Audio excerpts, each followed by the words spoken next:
Screen आपको already हो रही है। सो ये आज का टॉपिक है। आपके पास पीडीएफ आ रही होगी, अगर नहीं आ रही है तो प्लीज़ बताइएगा। अच्छा, this is the chapter number 8। Chapter number 7 मैंने स्किप किया है और चैप्टर नंबर 8 पे मैंने डायरेक्ट जंप किया है। सो चैप्टर नंबर 7 को भी हम डील कर लेंगे, but right now I just feel like handling this chapter first. So what is this chapter is about all about?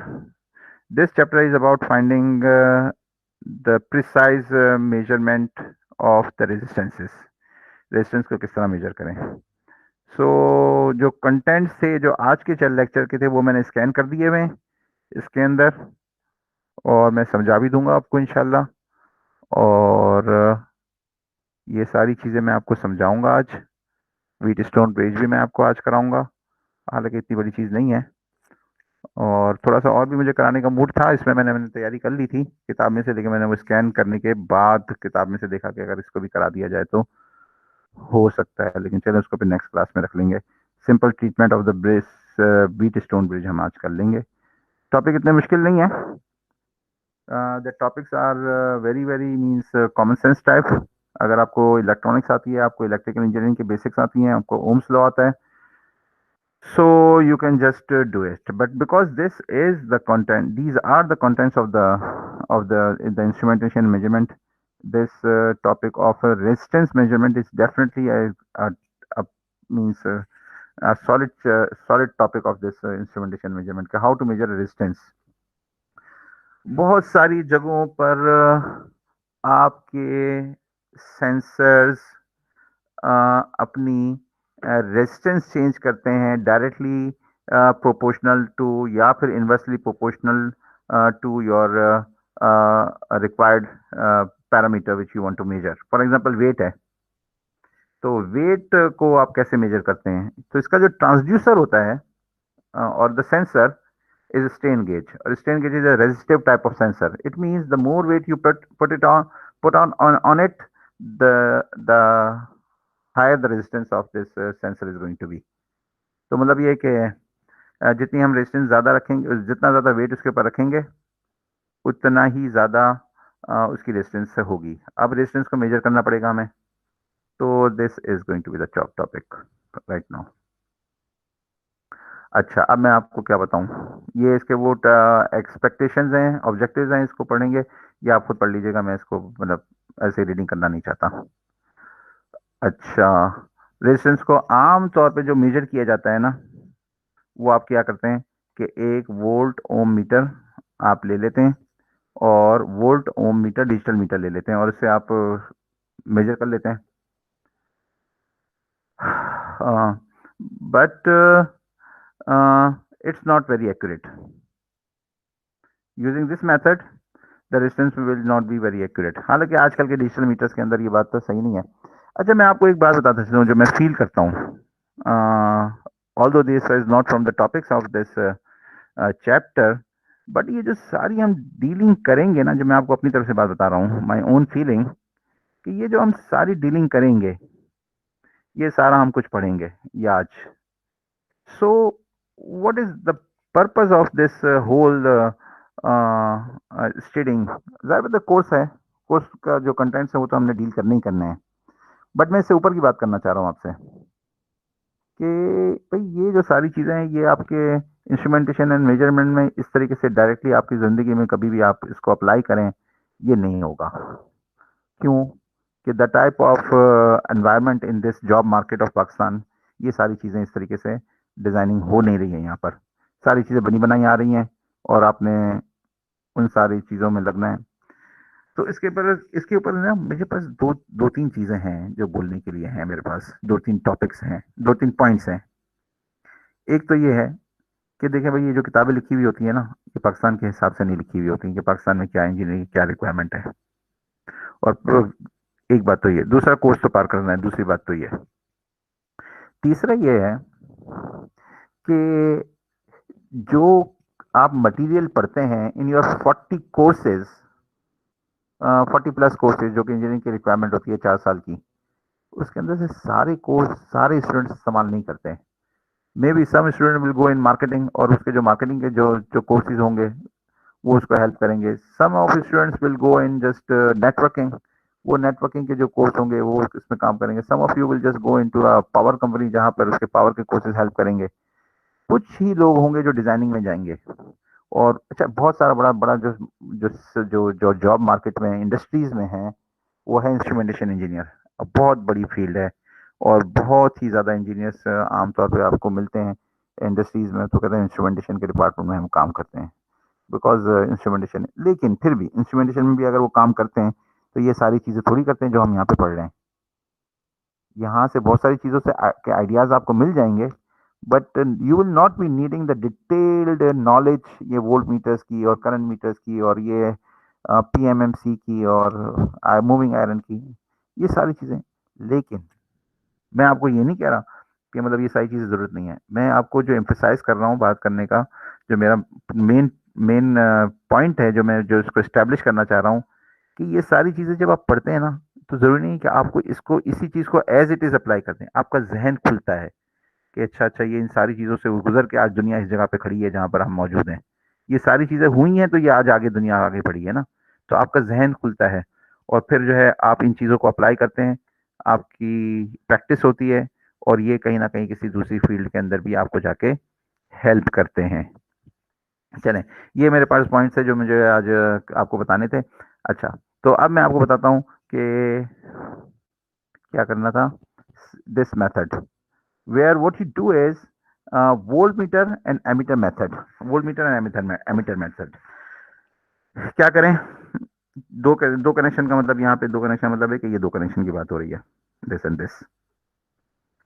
अच्छा अच्छा, मैं क्लास को जो है ना नीडलेसली लंबा नहीं करूंगा कि टाइम पूरा करना है। मैं टॉपिक कवर करूंगा, जितना मैं समझता हूँ कि मुझे बताना चाहिए उतना मैं बताऊंगा, और मैं आपको रिलैक्स कर दूंगा ताकि। और इस वक्त जैसे ऑनलाइन मोड ऑफ टीचिंग में किसी के पास इतना हौसला नहीं है कि वो रिकॉर्डिंग देखे और वो 2 घंटे की क्लास अटेंड करे। किसी के पास इतना हौसला नहीं है। रिकॉर्ड करें मतलब ये कि on the part of myself as a teacher, and also for on your part for watching. 20-25 minute से ज़्यादा की क्लास जो है ना बंदा रिकॉर्डिंग में नहीं देख सकता, कोई भी वीडियो। तो हम देखते हैं कॉन्टेक्ट कितनी देर में कवर हो जाते हैं। अच्छा, तो ये दो मेथड्स की बात हो रही है। आइडिया ये है कि आप लें रेजिस्टर को मेजर करने के लिए वोल्ट मालूम करें और एम्पियर मालूम करें, और वोल्ट को डिवाइड कर दें एम्पियर से, because ohm's law is equal to R is equal to V upon R. तो इसमें यह है कि कहने को तो बिल्कुल आराम से कह दिया कि हाँ भाई, एक वोल्ट मालूम करो, एक एम्पियर मालूम करो, बट ये एक बिल्कुल सादी सी बात है। लेकिन इसके अंदर कुछ अब डिटेल में लेकर आएंगे। If we just want to find out the errors and if we just want to discuss the accuracy, which method is going to be better in which scenario, कौन सा मेथड अच्छा होगा किस केस में। तो देखें, इसमें एरर्स आ रहे हैं। व्हाट आर द एरर्स इस रेजिस्टेंस को मेजर करने में? अगर मैं ये बनाऊं, ये वोल्ट मीटर बनाऊं, ये रेजिस्टेंस को शो ना करूं, और ये एमीटर बनाऊं, तो देयर इज नो एरर।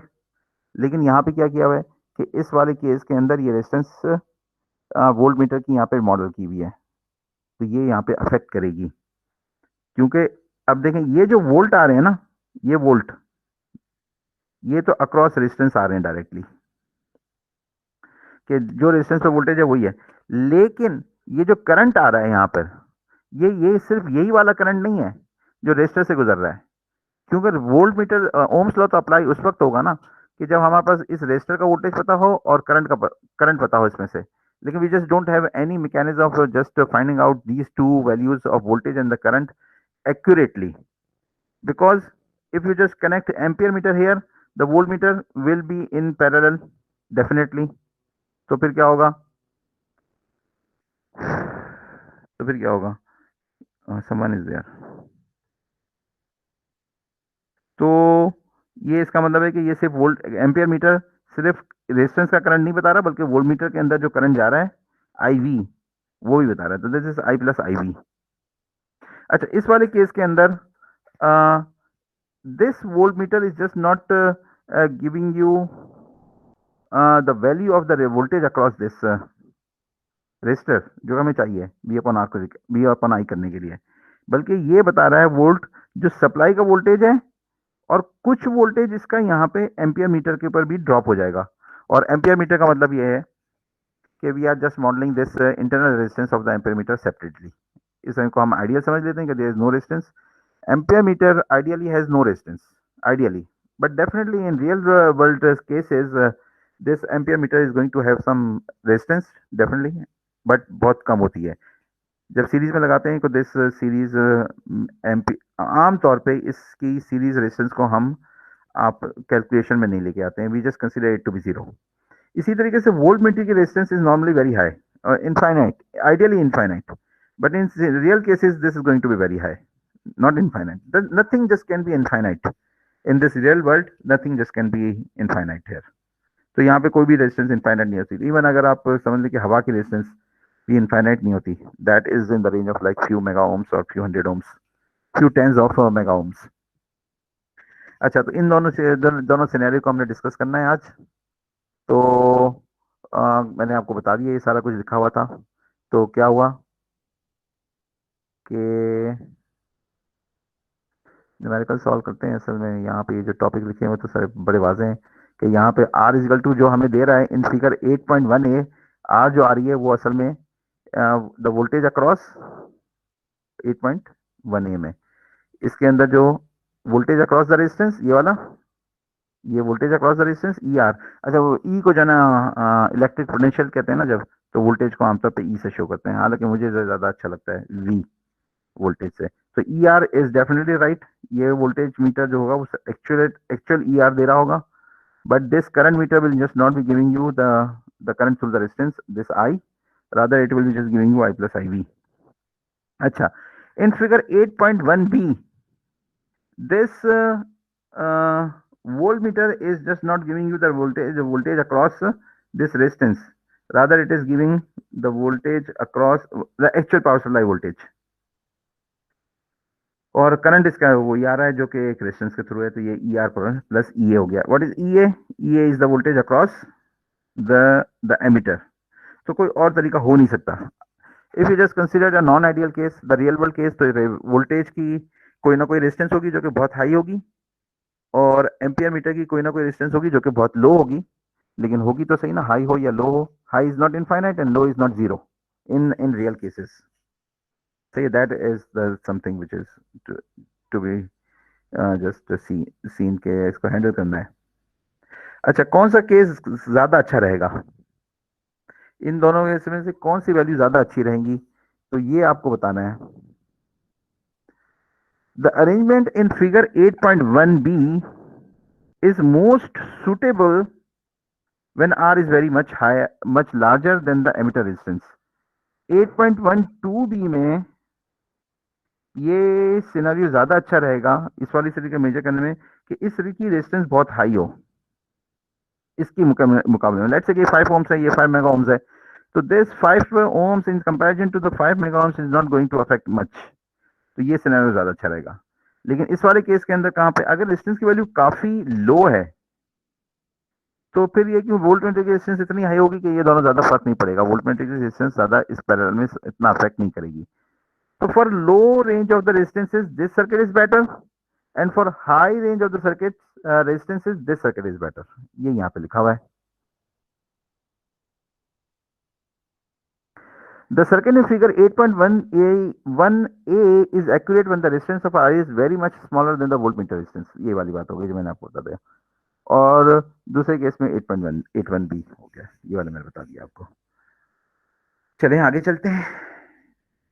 अब ये जो न्यूमेरिकल्स है ना, ये यहाँ पे किताब में सॉल्व हैं, और इतने आसान भी नहीं है, इतने मुश्किल भी नहीं है। थोड़ी सी इसके अंदर कैलकुलेशन तो बहुत ही आसान है, बहुत बहुत ही आसान है, ओम्स लॉ की कैलकुलेशन है, but when you will just go through this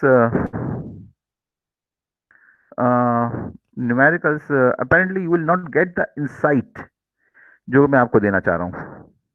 ये जो 3 प्रॉब्लम्स हैं इसकी इंसाइट देना चाह रहा हूँ कि what is the basic method. तो ये टॉपिक कंप्लीट हो गया है सब्स्टिट्यूशन मेथड से पहले, so we will just go to the numerical solving which I have done myself. Oh sorry, मैं आपको न्यूमेरिकल तो बताया नहीं है, सोल्यूशन पे लेकर आ गया हूँ, सोल्यूशन पे लेकर आ गया हूँ। न्यूमेरिकल बताता हूँ आपको। कभी कभी कुछ थोड़ा सा बीच में बोल दिया करें भाई, मैं अकेले बोलते बोलते थक जाता हूँ बहुत ज़्यादा। आप लोगों की आवाज़ सुनने से मुझे थोड़ी सी एनर्जी आ जाती है। मुझे वाकई आप लोगों की तारीफ करनी चाहिए कि यू आर 17 देयर और listening to my just lecture इतने उससे इन्हमाक से। तो इस वक्त at this moment of time in the second half of the day this is not easy, and that also from your home environment where there so many things to do. मैं तो office से ही operate करता हूँ और घर पे मैं काम कर ही नहीं सकता हूँ, इसलिए I am just coming office in university daily for conducting the classes and for preparing the classes as well. For this online mode of teaching, you need a lot of preparation. It is like just kind of 3 times the the normal effort. अच्छा, a resistance is measured by the ammeter and voltmeter circuit illustrated in figure 8.1b. 8.1b से जो तरीका आ रहा है 8.1b, जिसमें ammeter को series में लगाया और वोल्टमीटर को सप्लाई पे लगाया है, ये वोल्टमीटर को डायरेक्ट सप्लाई पे लगाया है। The major current is 0.5 ampere, ammeter की रीडिंग दे दी। The voltmeter indication is 500 volts, voltmeter की रीडिंग दे दी, तो आप मालूम कर लें रेजिस्टेंस कितनी है। तो ये रेजिस्टेंस आ गई यहाँ पे कि ये इसकी रेजिस्टेंस है 100 ओम्स। लेकिन ये वोल्टमीटर क्या है, अच्छा मैं आपको यहाँ पे बता दिया। अच्छा दूसरा सवाल तो पढ़ लूँ। अच्छा, the ammeter has 10 ohm resistance and the voltmeter on 1000 volt range has a sensitivity of 10 kilo ohms per volt, calculate the resistance of R. नहीं समझ आया होगा, पहली बार में पढ़ने के बाद किसी को भी समझ में नहीं आता जब तक इसको एक्सप्लेन ना करें। सो यू प्लीज सारी आप अपनी अटेंशन और फोकस को फिर से जमा करें थोड़ा सा और मेरी बात को गौर से सुने। एक रीडिंग दे दी है एमीटर की, एक रीडिंग दे दी है वोल्टमीटर की, इसको डिवाइड करें इससे तो आपके पास रेजिस्टेंस आ गई। लेकिन this resistance is just not, क्योंकि सर्किट डायग्राम ये है ना, तो ये जो रेजिस्टेंस आएगी यहां से करंट तो डायरेक्टली ये जो दिया है वोल्टमीटर की जो रीडिंग्स का जो करंट है एम्पियर मीटर की रीडिंग का वो तो एक्यूरेट है, वो तो रेजिस्टेंस का करंट है, लेकिन वोल्टमीटर की रीडिंग एक्यूरेट नहीं है। ये वोल्टमीटर जो है सिर्फ रेजिस्टेंस का करंट नहीं दे रहा, रेजिस्टेंस का वोल्टेज नहीं दे रहा, ईआर नहीं दे रहा, बल्कि साथ साथ में ईए भी दे रहा है। तो ये यहाँ पे दिखाया हुआ है कि this is ER plus EA divide by, तो ये रेजिस्टेंस तो ये नहीं है, ये E A the voltage across the ammeter is also included. तो हमें पता है कि इसकी रेजिस्टेंस कितनी है, इसकी रेजिस्टेंस आर ए, इस आर ए की रेजिस्टेंस कितना ये हमें पता है। क्यों कि यहाँ पे लिखा हुआ है इन्होंने the ammeter has a 10 ohms resistance. तो actual resistance which is measured from the readings of the 2 meters is not accurate. You will have to just subtract this minus 10 ohms for, ये देखें ना, ये है R plus RA, the emitter resistance of the emitter। R मालूम करना था, RA की resistance दी हुई थी तो -10 कर लिया। तो इसका मतलब है कि this method was not accurate. हमें अगर एमीटर की रेजिस्टेंस पता होगी तो हम ये माइनस करेंगे ना, ये तो इन्होंने दी हुई थी लेकिन एक्चुअल सिनेरियो में तो सिर्फ रीडिंग्स आ रही होंगी, तो आप इसमें से क्या माइनस करेंगे। हाउ डू यू नो कि what is the resistance of your ammeter, numerical case में तो फाइन है। अच्छा मेरा ख्याल है मैं समझा चुका इसको। इसी तरीके से मैंने आपको यहाँ पे ये सोल्यूशन करके दिखाया है। मैंने आपको बताया यहाँ पे कि this is 10 ohms, the reading of this ampere meter is basically through the resistance 0.5 ampere. तो ये रेजिस्टेंस हो गई और ये जो वोल्ट मीटर की रीडिंग आ रही है that is the supply voltages, not the resistance voltages. तो 500 डिवाइड बाय 0.5 किया तो 1000 ohms आ गया, but we know R is equal to 10 ohms, that's why this resistance is going to be 1000 minus 10, that is 990। अच्छा ये तो एक simple सवाल था लेकिन इसके अंदर भी आपको हेल्प करेगा ये। द नेक्स्ट क्वेश्चन 8.2,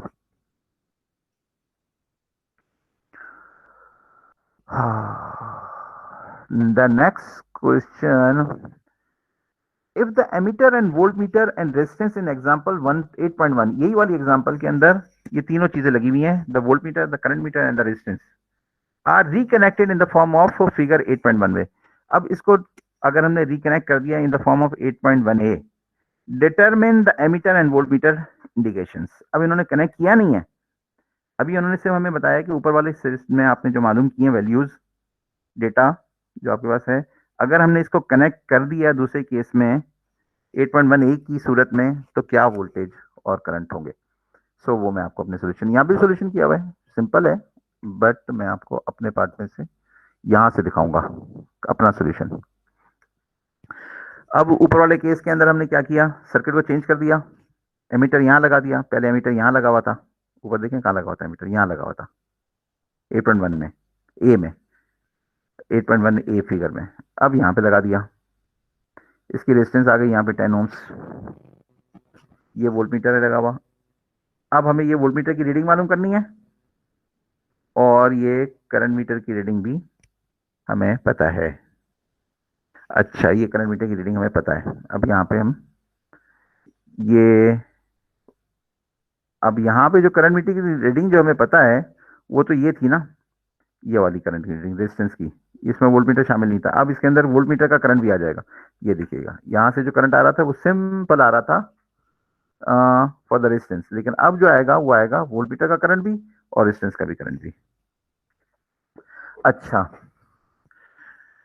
तो अब जब ये वोल्ट मीटर की रीडिंग है तो इसका मतलब सप्लाई वोल्टेज तो हमें पहले से पता है, सप्लाई वोल्टेज, क्योंकि ये वोल्ट मीटर जो लगा हुआ था वो एक्चुअल सप्लाई पे लगा हुआ था, इसके अंदर कोई एरर नहीं था, ये डायरेक्ट आपको सप्लाई वोल्टेज बता रहा था। तो इसका मतलब है कि यहाँ पे जो वोल्टेज लगा हुआ है यहाँ पे वो 500 वोल्ट एक्यूरेट हमें पहले से पता है प्रीवियस एग्जांपल्स में से, एरर के बगैर perfect voltages, because we already have this knowledge कि यहाँ पे अगर वोल्ट मीटर लगा हुआ तो सप्लाई पे लगा हुआ था ना, तो यहाँ पे 500 वोल्ट आ रहा था, कोई रेजिस्टेंसेस के कोई इफेक्ट वगैरह नहीं थे। आई आस्क योर पार्डन कि अगर मैं ज़्यादा कोई चीज़ emphasize कर रहा हूँ, but I again just tell you, repeat the thing that because I am just going in open loop mode, I am operating in open loop mode.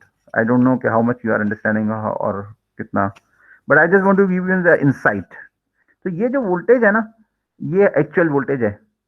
अच्छा, अब हमने जब वोल्ट मीटर यहाँ पे कनेक्ट कर दिया ये, तो वोल्ट मीटर की रेजिस्टेंस तो हम समझते हैं कि दिस इज इनफाइनाइट, तो ये जो रेजिस्टेंस आ गई ना सिंपल, वो आ गई नहीं इनफाइनाइट नहीं, सॉरी मैं गलत कह गया, हम समझते हैं कि दिस वोल्टेज की सारी जो रेजिस्टेंस थी वो निकाल के बाहर मॉडल कर दी है, और वो रेजिस्टेंस हमने 10 मेगा ओम्स। अच्छा, 10 मेगा ओम्स कैसे आई ये आपको मैंने नहीं बताया, बताता हूँ। 10 मेगा ओम्स बताता हूँ अभी, इन्होंने नहीं दी, क्वेश्चन नंबर 1 के अंदर 10 मेगा ओम्स नहीं दिए, लेकिन हमारे प्रीवियस चैप्टर की नॉलेज से हमें पता है कि how to find out the resistance. अच्छा, अभी मैं बताता हूँ, प्लीज ठहर जाए। तो 10 मेगा ओम्स की रेजिस्टेंस ये वोल्ट मीटर की रेजिस्टेंस दी हुई है, कैलकुलेटेड है, दी हुई नहीं है। तो ये, इसको हमने कहा कि भाई इसकी रेजिस्टेंस कोई नहीं है, सारी रेजिस्टेंस बाहर निकली है, तो इसकी रेजिस्टेंस कितनी हो गई, 0, क्योंकि बाहर निकाल दी ना इसकी रेजिस्टेंस। तो ये this resistance comes in parallel with this resistance, तो ये इन दोनों को पैरेलल मालूम कर लिया कि 10 mega ohms in parallel with the actual resistance, जो कि हमें मालूम की, ये एक्चुअल रेजिस्टेंस तो 990 हमने मालूम कर लिया ना। मतलब ये है कि जो इस मेथड से, जो 8.1 के मेथड से जो रेजिस्टेंस आई थी वो तो ये आई थी, लेकिन एक्यूरेट रेजिस्टेंस 990 थी, तो हमें 1990 एक्यूरेट रेजिस्टेंस पता है कि this is the accurate resistance, क्योंकि हमें एम्पेयर की रेजिस्टेंस मालूम थी तो वो हमने माइनस कर दिया था इसमें से, तो ये 990 है, तो ये 10 मेगा ओम्स है, तो दोनों को मालूम कर लिया पैरेलल, तो ये पैरेलल मालूम चल गया।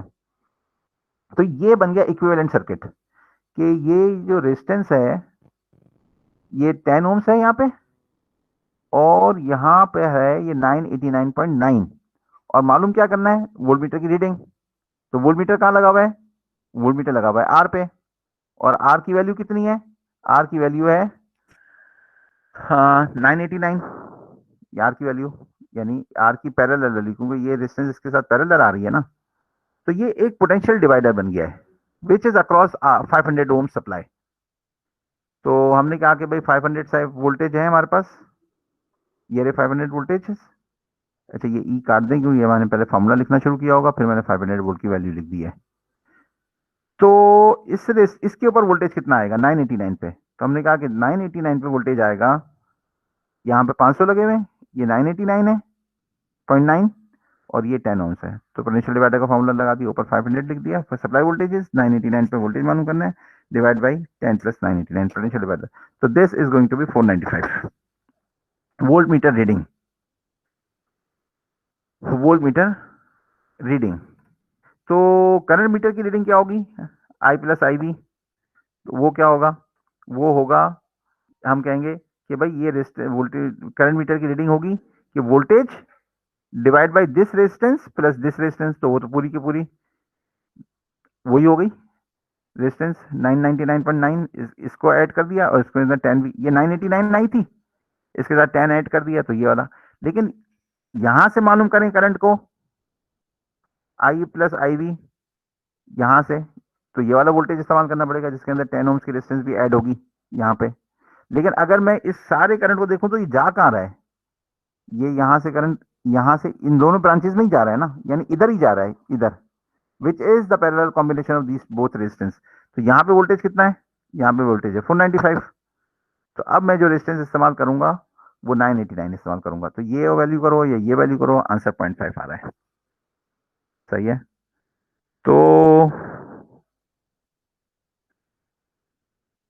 ये क्या था, 981 81, ये था 82, और ये प्रैक्टिस प्रॉब्लम, अच्छा ये प्रैक्टिस प्रॉब्लम है, सॉरी, अच्छा ये प्रैक्टिस प्रॉब्लम है, ये भी मैंने सॉल्व करके आपको दिखाया हुआ है।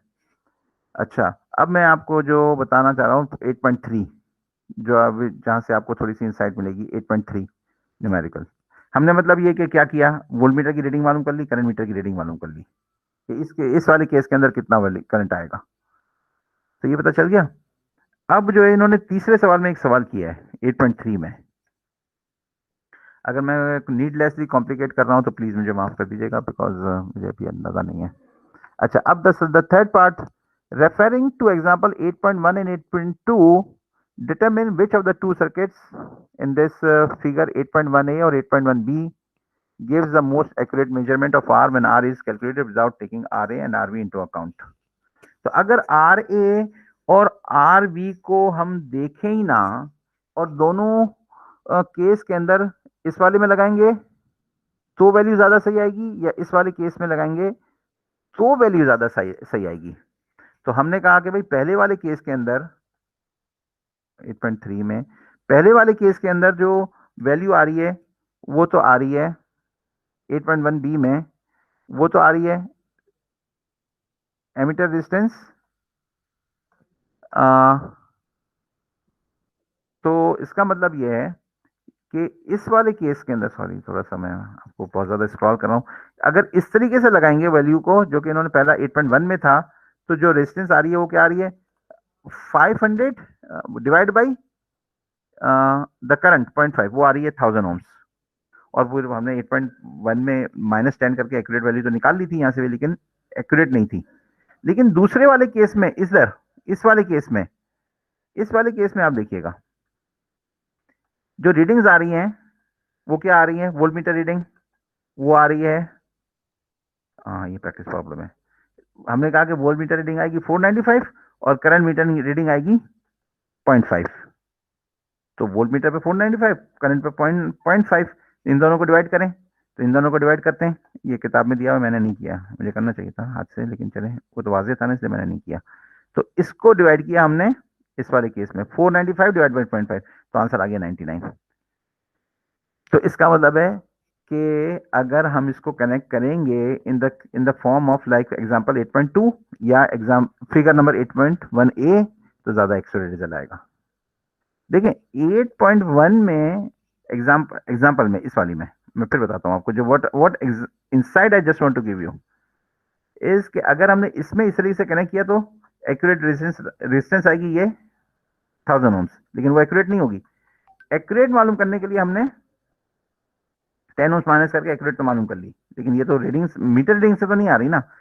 लेकिन दूसरे वाले केस के अंदर मीटर रीडिंग कितनी आ रही है, 495, और उसको रेजिस्टेंस कितनी है 899, तो जो मीटर रीडिंग आएगी, करंट रीडिंग कितनी आएगी, ये आएगी, तो 495 को 0.5 से डिवाइड करें, 990 रिजल्ट एक्यूरेट आ रहा है, तो that is the main thing. अब इसको मैं बताऊं कि अपने हाथ से सॉल्व करेंगे ना न्यूमेरिकल से सामने देखते हुए, तो you will just get the good understanding.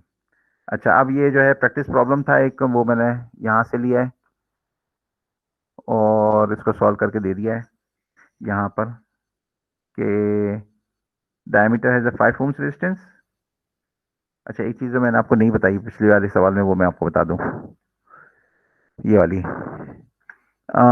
ये कह रहे हैं the ammeter has 10 ohm resistance and the voltmeter on a 1000 volt range has a sensitivity of 10 kilo ohms per ohm and 10 kilo ohms per volt। तो इसकी total resistance कैसे मालूम करते हैं? अगर इसकी सेंसिटिविटी दी हुई हो तो, अगर वोल्टमीटर की सेंसिटिविटी दी हुई हो तो range multiply by 10 kilo ohms sensitivity से मल्टीप्लाई कर देते हैं। तो ये मल्टीप्लाई कर दिया 1000 मल्टीप्लाई बाय 10 किलो ohms, तो ये बन गया आपके पास, ये बन गया आपके पास 10 मेगा ohms। ये 1000 मल्टीप्लाई बाय 10 किलो ohms, ये इस तरीके से इसकी वैल्यू 10 ohms मेगा ohms जो हमने लास्ट इस्तेमाल की थी ना, वो यहाँ से की थी। अच्छा, अब जो है वो सवाल क्या है, प्रैक्टिस प्रॉब्लम इसमें। An ammeter is connected in series with unknown resistance, DC supply, an analog meter is connected directly across the supply. 8.1 की सूरत में लगा हुआ है। The ammeter has 5 ohm resistance and the voltmeter has 1 kilo ohms per volt sensitivity। If the voltmeter indicate 600 volt on its 1000 volt range, तो range कितनी है? 1000। तो रेंज से मल्टीप्लाई करते हैं, इसकी रीडिंग से मल्टीप्लाई नहीं करते। ये रीडिंग है, ये रेंज है, तो रेंज से मल्टीप्लाई करते हैं, रीडिंग से मल्टीप्लाई नहीं करते for finding out the resistance of the voltmeter. तो 1 किलो ohms मल्टीप्लाई बाय 1000, ये 1 मेगा ओम हो गया, 10 to power 6, 1 mega ohms। 1 kilo multiply by 1000 यानी 1000 के हो गया ना, 1000 K is 1 mega ohms। And the ammeter indicates 4 ampere. Calculate R X from the instrument readings and the actual resistance of R X. एक तो actual resistance मालूम करनी है और रीडिंग से भी मालूम करनी है। determine the resistance of Rx from the instrument readings when the voltmeter is connected directly across Rx। तो दोनों सूरत में मालूम, दोनों दोनों सर्किट की में मालूम करना है, तो वो मैंने आपको मालूम करके यहाँ पे सॉल्व करके दे दिया है। ये वाला 8.1 ना, प्रैक्टिस प्रॉब्लम 8.1। एक तो डायरेक्ट इस तरीके से लगा हुआ है, यहाँ से हमने मालूम किया कि भाई ये रीडिंग 600 वोल्ट थी, 4 एम्पियर करंट था, तो यहाँ पे वोल्टमीटर लगा हुआ था, इसका मतलब है कि करंट वोल्टमीटर जो था वो आर एक्स का नहीं था, वोल्ट आर एक्स की भी रीडिंग नहीं थी बल्कि एम्पियर मीटर के साथ भी थी, इसलिए आर ए भी आ गया यहाँ पे। So this 150 divide by minus the resistance of the ammeter, तो ये 145 आ गया। अच्छा, मैं जरा फोन ले लूँ, अच्छा बंद हो गया, खैर जाने दे। अच्छा, तो ये 145 माइनस एक्यूरेट वैल्यू 145 आ गई है, लेकिन रीडिंग से नहीं आई है, ये तो मैंने -5 किया है तो आई है। दूसरा क्या किया कि इसको शिफ्ट कर दिया वोल्टमीटर को रेजिस्टेंस के अक्रॉस डायरेक्ट, और एमीटर को यहाँ पे ले गए। अब हमने मालूम करना है कि what is going to be the meter readings और एक्चुअल रेजिस्टेंस क्या होगी। तो हमने कहा कि ये दोनों रेजिस्टेंस को पैरेलल में मालूम करो, तो ये आ गया 144, 145 in parallel with the resistance of the meter 144।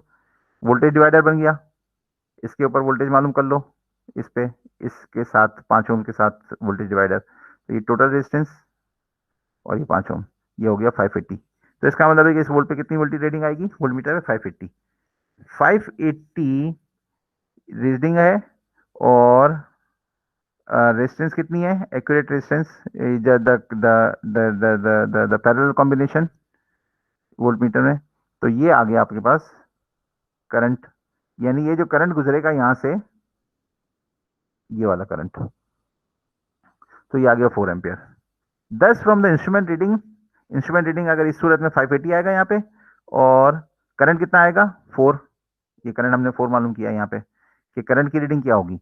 Current की रीडिंग यहाँ पे, ये करंट की रीडिंग मालूम की है ये, कि भाई ये 580 वोल्टेज यहाँ पर आ गया है, तो करंट कितना होगा? करंट ये वाला होगा, तो हम करें कि 580 प्लस 5 डिवाइड बाई 600 करें, या फिर करें हम 580 divide by this parallel combination. समझ आई बात? 580 डिवाइड बाई ये करें करंट, या फिर करें 600 डिवाइड बाई 5 ओम्स। तो 600 डिवाइड बाई 5 ओम्स तो 4 एम्पियर आ रहा है, लेकिन अगर हम 580 डिवाइड बाई 144.98 करते हैं तो भी 4 ओम्स आ रहा है। ये करें, इसका मतलब है कि मीटर की रीडिंग 4 ही आएगी। तो ये हमने यहाँ पे वोल्टेज की रीडिंग मालूम करी, ये मीटर की रीडिंग मालूम करी कि अगर इस तरह कनेक्ट हो, इन दोनों की डिस्टेंस हमने मालूम कर लिया कि 145 आंसर आ रहा है। और 145 हम पहले ही मालूम कर चुके हैं वहां पे कि एक्यूरेट 145 होता है, मीटर की रीडिंग से नहीं, एमीटर की रेजिस्टेंस माइनस करने के बाद। तो मीटर रीडिंग से जो रिजल्ट सही आएगा वो ये वाला आएगा कि सर्किट इस सूरत में लगा हुआ हो, तो रिजल्ट सही आएगा। सही है। So this is going to be the question from in your final exam. Although आपके स्टेप्स सारे आपके पास मौजूद होंगे, आप इसको देख देख के अपना सवाल सॉल्व कर लेंगे एग्जाम्पल देखकर फाइनल में, और उसकी तस्वीर खींच के अटैच कर देंगे पीडीएफ की सूरत में। अच्छा, अब आगे चलते हैं। I just take the class forward. ये मैंने आपको करा दिया है, प्रैक्टिस प्रॉब्लम भी करा दिया है, ये वाला प्रैक्टिस प्रॉब्लम भी करा दिया है। और ये टॉपिक कहीं और कुछ है, सब्स्टिट्यूशन मेथड, कोई बात नहीं है इसके अंदर, लेकिन इसका बस टॉपिक की कवरेज के लिए मैं आपको सब्स्टिट्यूशन मेथड थोड़ा सा डिस्क्राइब कर दूं कि अगर सब्स्टिट्यूशन मेथड क्या होता है for finding out the resistance. अच्छा, कोई सवाल तो करें भाई, इट्स अ रिक्वेस्ट। सर ये दोबारा एक्सप्लेन कर दें कि कैसे जीरो हुई थी रेजिस्टेंस। हाँ, बहुत अच्छा सवाल है Ayesha Jamil, good question, very good question, very very good question, माशाल्लाह। So thank you Ayesha for just this question. मैं ही आपको ये बता रहा था कि रेजिस्टेंस कैसे जीरो हुई। देखिए, वोल्ट मीटर की रेजिस्टेंस कितनी होती है? इनफाइनाइट, और high, very high. In this case this is like, अरे ये क्या किया मैंने, यहाँ पे 1000 भी लिख दिया, 10⁻6 भी लिख दिया। सो दिस इज नॉट राइट, यहाँ पे 1 होना चाहिए था। दैट इज 1 मैग, यहाँ पे देखें, ये मैंने 1 मैग लिखा है। तो this zero is, these zeros are a mistake. अच्छा, इसको अंडू नहीं कर सकते अभी हम, ये दिस इज अ मिस्टेक, लेकिन समझ में आ गया होगा आपको। अच्छा, अब मैं आपको जो बता रहा था कि कहाँ बता रहा था मैं आपको, यहाँ पे बता रहा था, हाँ यहाँ पे। देखिए, इस सारी हाई रेजिस्टेंस को निकाल के बाहर रख दिया है, तो इसकी रेजिस्टेंस कितनी रह गई? हाई तो नहीं रह गई ना इसकी रेजिस्टेंस। तो ये टोटल रेजिस्टेंस यहाँ से लेकर यहाँ तक, वोल्ट मीटर लगा हुआ है, तो यहाँ से लेकर यहाँ तक की रेजिस्टेंस इस वाली ब्रांच के अंदर कितनी होगी? 10 मेगा ओम्स। तो अगर 10 मेगा ओम्स में पहले ऑलरेडी लगा चुका हूँ, यहाँ पे वोल्ट मीटर लगा हुआ है, रेजिस्टेंस तो नहीं लगी हुई ना। रेजिस्टेंस को तो मैंने सिर्फ बाहर निकाला है, सिर्फ just to show you as a resistance, otherwise तो इस वोल्ट मीटर की रेजिस्टेंस कुछ भी नहीं होगी, जीरो होगी। और यहां से लेकर यहां तक रेजिस्टेंस टोटल पैरेलल में क्या होगी? This in parallel with this, that is 10 mega ohms in parallel with 990 ohms. I hope कि आपको समझ में आ गया होगा ये वाला सवाल। ये सवाल यहाँ पे इन्होंने ये वाला किया हुआ था, ये वाला सवाल दोबारा मैंने एक्सप्लेन कर दिया, लेकिन अगर आप कहेंगे तीसरी बार भी एक्सप्लेन करने, तो I will be more than happy, I will be glad to just have you your questions, no matter even if it is a silly question, I will just be very very glad. अच्छा, अब मैं आपको बता रहा था आगे का topic, substitution method. Substitution method क्या है कि अगर कोई अननोन रेजिस्टेंस हो तो आप क्या करें,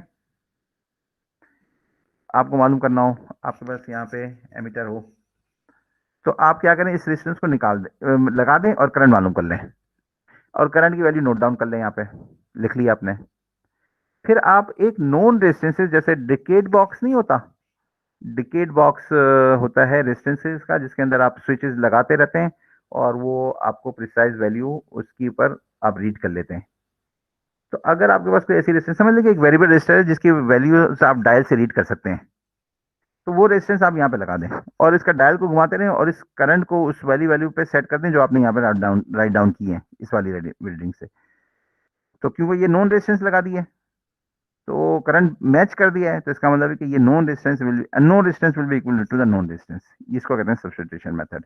ये वाला यहाँ पे सिंपल सब्स्टिट्यूशन मेथड समझाया हुआ है वर्ड्स में, आप इसको देख लीजिएगा, पढ़ लीजिएगा, छोटा सा टेक्स्ट है, सिर्फ आधे पेज का टेक्स्ट है, और मैंने इसको तकरीबन 1 पेज के टेक्स्ट के बराबर में समझाया है। तो ये अच्छा तरीका नहीं है, ज्यादा डिटेल दे दिया है मैंने। Anyway, the next topic, after which I will just wrap up this class and then will provide you the recording. और क्या होता है कि आपकी जो इस तरह के मेथड्स है ना, रेजिस्टेंसेस मालूम नहीं की जाती हैं, एक्यूरेट आती भी नहीं है। जो अननोन रेजिस्टेंस मालूम करनी होती है, तो हम क्या करते हैं, इसको इस तरह के सेटअप में लगाते हैं। और ये सेटअप है क्या, ये व्हीट स्टोन ब्रिज कहलाता है, आप लोगों ने पहले भी शायद पढ़ा हुआ होगा इंटर में। तो ये व्हीट स्टोन ब्रिज कहलाता है। ब्रिज सर, ये ब्रिज है, शक्ल तो ब्रिज की है, और इसको व्हीट स्टोन ब्रिज क्यों कहते हैं मुझे नहीं मालूम। व्हीट स्टोन ब्रिज किसी के नाम पर होगा। अच्छा, इसके बीच में ये गैल्वेनोमीटर लगा हुआ है। यहां पे ये तीन रेजिस्टेंसेस हम नोन लगाते हैं, और एक रेजिस्टेंस इसमें अननोन होती है। तीन रेजिस्टेंसेस नोन होती हैं, एक रेजिस्टेंस अननोन होती है। इस अरेंजमेंट से हम ये चाह रहे हैं कि we just find out, want to find out the unknown resistance R X. इसको मैं एक्स कह देता हूं, यहां पे आर एक्स, यहां पे एक्स लिख देते हैं। इन the form, in the terms of the known resistances, P Q R S की टर्म्स में हमें ये रेजिस्टेंस आर एक्स मालूम चल जाए अगर, तो हम कह सकते हैं कि हमने रेजिस्टेंस मालूम कर ली। तो कैसे मालूम करेंगे नॉन रेजिस्टेंसेस के टर्म्स में? अगर हमारे पास फॉर्मूला आ जाए for R is equal to something this P Q R S, P Q S की टर्म्स में, तो we will be able to calculate. लेकिन इसके लिए जो फर्स्ट स्टेप, इसके अंदर जो फर्स्ट स्टेप है वो क्या है? गैल्वेनोमीटर पे हम सबसे पहले क्या करेंगे? नल लेकर आएंगे। नल, नल रीडिंग। नल क्या होता है? when there is no deflection on the galvanometer. And how we will just reach this null point? We will reach this null point by just using this variable resistance, which is a known resistance but a variable, known but variable. और जो very करेंगे वो भी values read कर सकेंगे किसी ना किसी तरीके से। तो we will consider this variable resistance as a known resistance. जो भी वैल्यू पे आप सेट कर सकते हैं, आपके पास कॉन्फ़िगरेबल रेजिस्टेंस है। समझ लीजिए डिकेट बॉक्स ही है। डिकेट बॉक्स क्या होता है? मैं दिखाता हूं आपको डिकेट बॉक्स क्या होता है। डेकेड बॉक्स, डेकेड बॉक्स,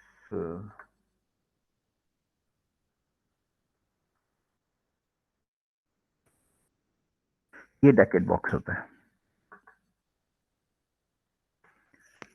ये नए स्टाइल का हो गया, ये ओल्ड स्टाइल का डेकेड बॉक्स शायद दे दें, पुराने जमाने का। ये हमने इस्तेमाल किया था इस तरह का फिजिक्स की लैब में, इंटर में या बीएससी में, पता नहीं, इंटर में किया था शायद। मैंने बीएससी भी की हुई है, इसलिए मुझे याद नहीं है कि इसमें किया था। एनीवे anyway, तो यहाँ के जो इस तरह के जो ना ये जो चीज़ें होती हैं, इसको हम स्विचेस होते हैं, ये इसमें स्विचेस होते हैं। लेकिन जो पिछली डायग्राम थी वो ज़रा ज़्यादा ज़माने की, अच्छे ज़माने की थी, ये वाली। ये डैकेट बोर्ड इस तरह के मिलते हैं, इसके अंदर ये स्विचेस लगे होते हैं, अंदर रेजिस्टेंसेस लगी होती हैं, और इस तरीके से आप इसके इसके कान मोड़ते रहते हैं ये नॉब्स के, और कोई भी रेजिस्टेंस इस पर सेट कर सकते हैं। बड़ी रेजिस्टेंस, छोटी रेजिस्टेंस, कुछ इसके अंदर होती हैं छोटी रेजिस्टेंसेस, कुछ होती हैं इसके अंदर बड़ी रेजिस्टेंसेस। डैकेट बॉक्स होता है, यानी ये जो टोटल जो रेजिस्टेंस इस पर आप सेट करते हैं उसको डायल से रीड भी कर सकते हैं। आई होप कि ये बात समझ में आ गई होगी। ओहो, अच्छा अच्छा अच्छा, सॉरी, नहीं नहीं, ठीक हो गया, ठीक हो गया। अगर मैं इसी के ऊपर क्लिक कर देता ना तो मेरी मीटिंग रुक जाती। अभी ऐसा नहीं है, लास्ट टाइम मैंने अभी किया था, लास्ट क्लास में यहीं पे जो है ना दिखाना शुरू कर दिया। अच्छा, मैं क्या कह रहा था? हाँ, मैं क्या कह रहा था? तो ये डेकेड बॉक्स यहाँ पे लगा हुआ है, लेट से। तो रेजिस्टेंस नोन हो गई, तीनों रेजिस्टेंस नोन हो गई। नल पॉइंट कैसे रेंज करेंगे? हम यहाँ पे रेडियस को चेंज करते रहेंगे, और हम कहेंगे एक वक्त आएगा कि इधर से गैल्वेनोमीटर के अंदर कोई भी करंट फ्लो नहीं कर रहा होगा, और वो नल पॉइंट होगा।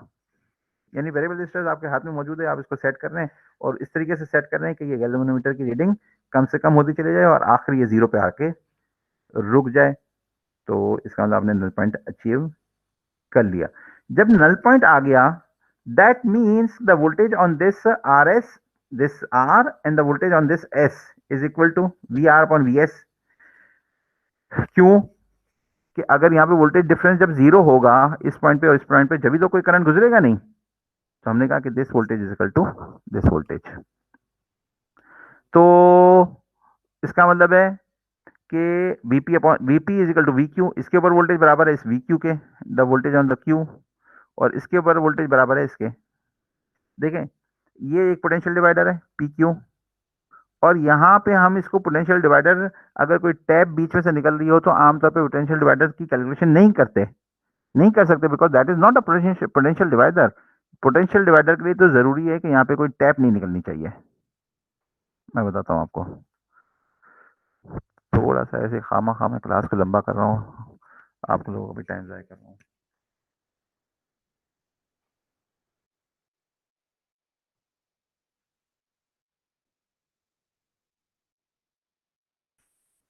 ये पोटेंशियल डिवाइडर है, आप देखें पोटेंशियल डिवाइडर में यहाँ पे कोई टैप नहीं निकलनी चाहिए। अब ये टैप क्यों निकली हुई है? ये तो उन्होंने मेजर किया हुआ है, ये जैसे ये है, ये सिर्फ मेजर करने के लिए यहाँ पे लिखा हुआ है, अदरवाइज कोई टैप नहीं निकली हुई। सही है, तो ये पोटेंशियल, लेकिन यहाँ पे तो टैप निकली हुई है। लेकिन हम तो पहले ही बता चुके हैं कि इस गैल्वेनोमीटर से करंट कोई नहीं फ्लो करेगा नल पॉइंट पे। इसका मतलब कि this tap is just like open circuit. No current means no current, no current means no path. तो यहाँ पे कोई टैप नहीं है। तो इसका मतलब है कि ये हो गया Vp is equal to V Q and V R is equal to V S.